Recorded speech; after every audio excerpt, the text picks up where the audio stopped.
Hello, my name is Victor Ochoa. I'm a Chicano muralist here in the border area. I call it the border zone. I was born in East LA. My parents were undocumented, so it was kind of during the late 40s, 50s. There was Operation Wetback was going on at that time after World War II. So we were very, especially my mom was very frightened of immigration, and she didn't teach us any Spanish because they didn't want anybody to know they were Mexican. I love school, so it was really interesting for me to go to school. And art started with me at a really young age. I did drawings at 5 years old that already had fingers and hats and vests, and when other kids were just doing stick figures. In 1955, after going to the opening of Disneyland, the immigration came over to our house. They had trench coats, they had these big gangster hats, and I remember seeing them with these big 45 weapons coming out of their these London fogs, and they gave us 3 days to get out of the United States and go back to Mexico. So my dad was saving all these carpentry tools, and he called my grandfather from Tijuana, rented a big box truck, and we had lived in a 8 by 20 redwood trailer during the war, and so he put it on the back of his 51 Mercury, and that's how we all caravan back to Tijuana. It was very provocative to me to go to Tijuana because I asked my parents from the back seat of the Merc, "Man, this looks like Hong Kong, Mom." And it just really, the bordellos, the La Coahuila, all the street vendors, all of that was just completely fascinating to me as a young boy. I went to school. I had a really great experience as somebody that didn't speak Spanish. It took me like 3 months to be able to get back to school, so I was put back a year in school. But being that I love school, I kind of recuperated that. Um, I returned after graduating from the 6th grade in Tijuana. I went back to East LA, and my abuelita Toña that raised my dad, because he was a orphan in Sonora. So she really kind of raised him, and so she offered a garage for me to stay. It was very strong. But first of all, not living with my parents, that was pretty hard for me. And they were pretty poor. My family was only making $20 each a week, living and working in Tijuana, so they couldn't really help me and support me, or so it was really difficult. I know that when I start going to Montebello Junior High School, I I think that that's where my Chicano attitude developed, because I was very you know, protective of who I was. They were calling me, even the Mexican kids were calling me pollo, which is kind of a derogatory term. But that's because I could speak Spanish a lot better than them, and I knew history, and I knew like heroes and things like that of Mexico. So when they told me that Pancho Villa was a bandit, I had to correct them. I had to say, he was a national hero. But the final thing that I think was really weird, because Montebello was primarily Mexican, and they wouldn't let us speak Spanish. And so there was these two kids that came in from Tijuana, and they didn't speak any English, and I could relate to that. And so they asked, they were asking where the snack bar was for recess, and we had this place called the Sugar Shack in the playground. And so I walked them down there and showed them where the snack bar was, and I was speaking to them in Spanish. This teacher uh, said in this really racist way, "You're not supposed to be speaking Spanish on campus." And so that really ticked me off. I actually punched him in the face. I'm not a very violent person, but I did that. He sent me to the principal's office, Mr. Perry. I remember him. I did a portrait of him when he retired the following year, and I told him the story, and he says, "Oh, go back to class. Don't worry about it." And I never saw that teacher that told me that again, and so I'm not sure what happened. Finally, it was such a hardship living in LA and my parents still in Tijuana, so I moved on my own to aunt's house for the first semester in back to San Diego to be closer and be able to see my parents once in a while. But I had to work, so even in the ninth grade, they wouldn't let me at Hoover High School. They would not let me um, work and go to school at the same time. And so I got a job in a silkscreen shop. During that time, I was getting more and more involved in civil rights issues during that time of the mid 60s. You know, there was the black movement, the women's liberation movement, anti-Vietnam War, was all these issues. Of course, the Chicano movement was going on, and Cesar Chavez and the farm workers. So after work, I was asked to print a poster for the farm workers, and I did it completely by hand. It had some of the issues that were going on at that time, including the short hoe. The short hoe issue was that they had like stoop labor, and my parents had told me that it was really terrible for them to be like that, and I actually painted them like that on their knees on the ground. I still remember this so clear because I was asked to take the posters to Cesar Chavez in a Safeway parking lot here in San Diego.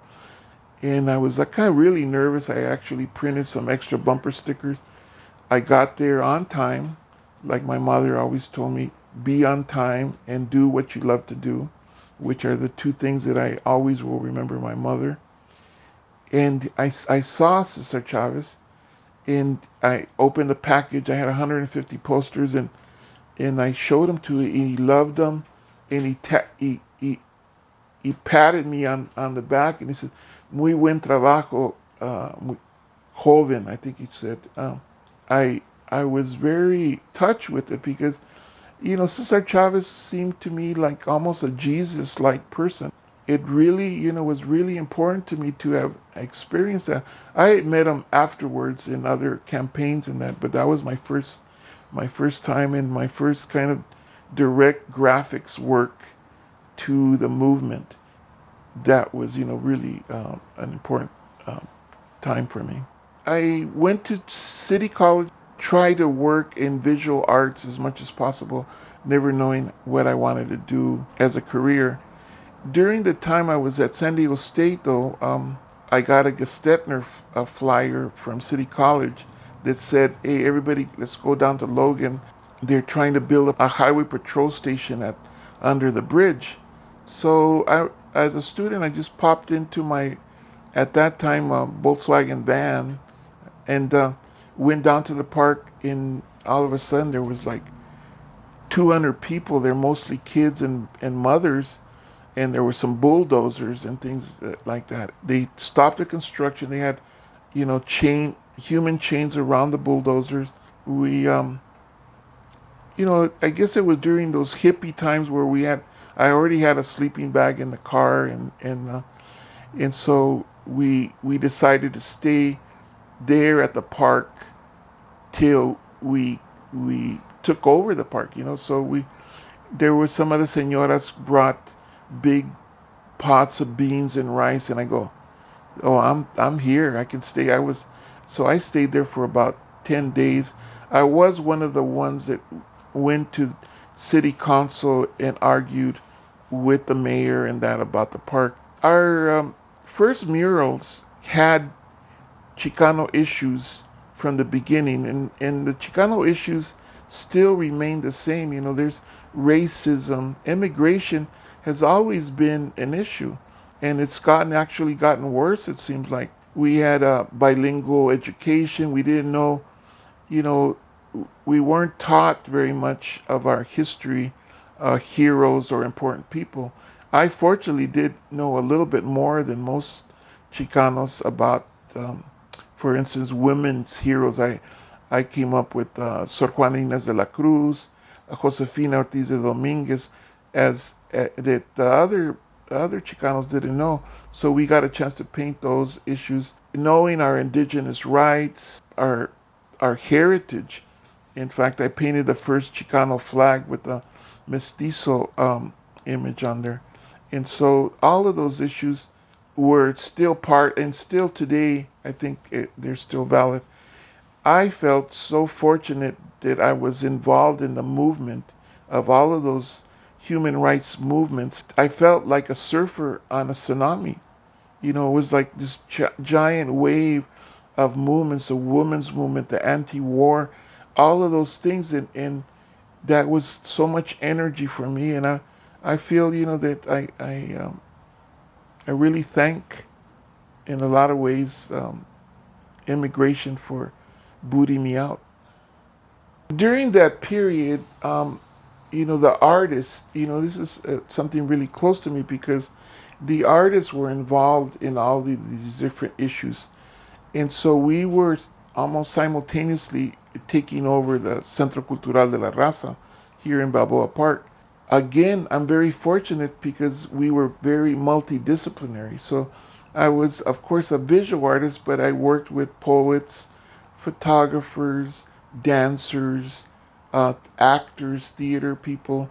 So my development as an artist was first, no censorship in any of the murals that I've been painting for 50 years now at Chicano Park, but also very multidisciplinary. I like music. I play some percussion, and so the Centro was very instrumental in developing the first budget of the materials. I was director of the Centro, the first director during 71 to 73, and then later in the 80s, from 83 to 85.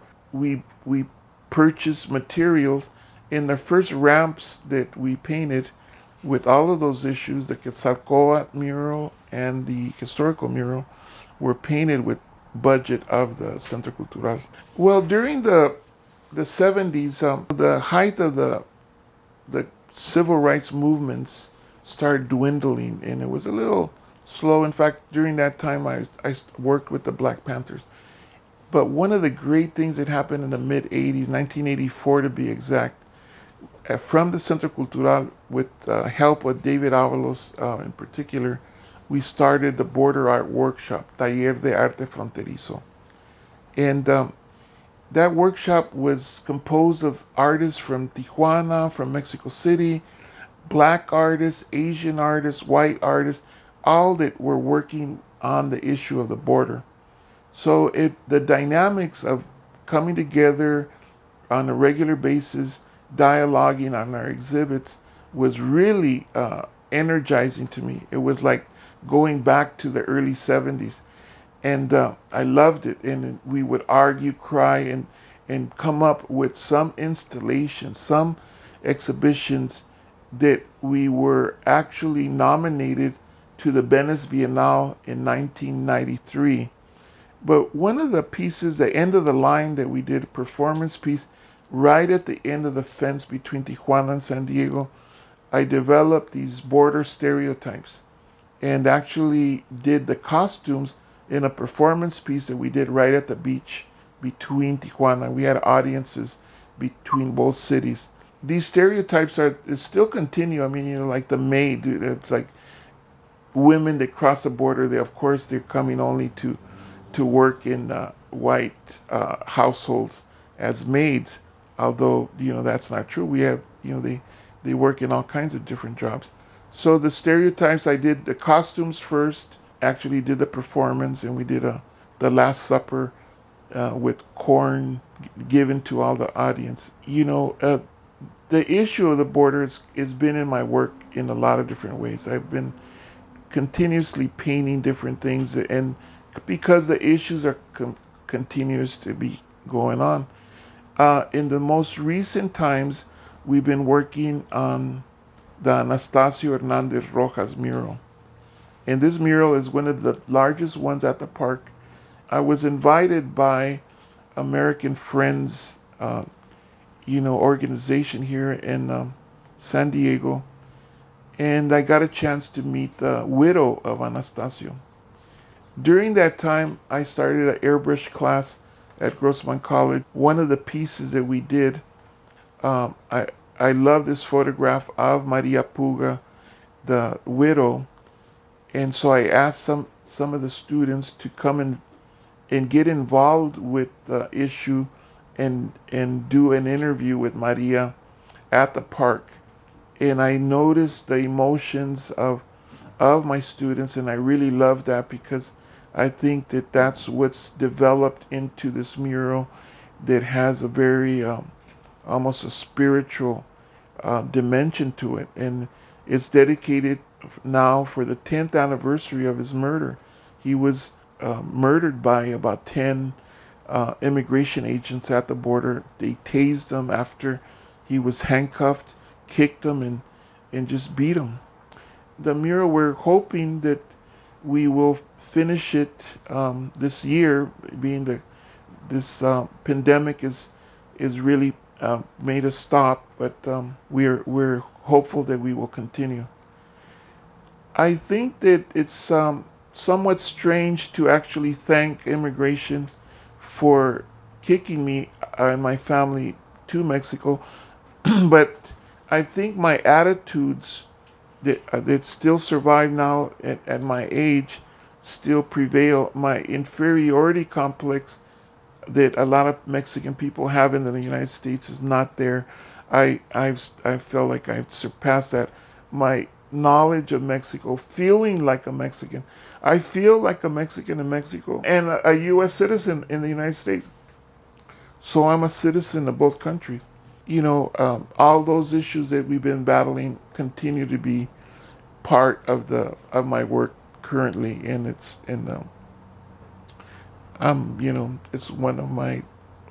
one of the reasons that I'm here today.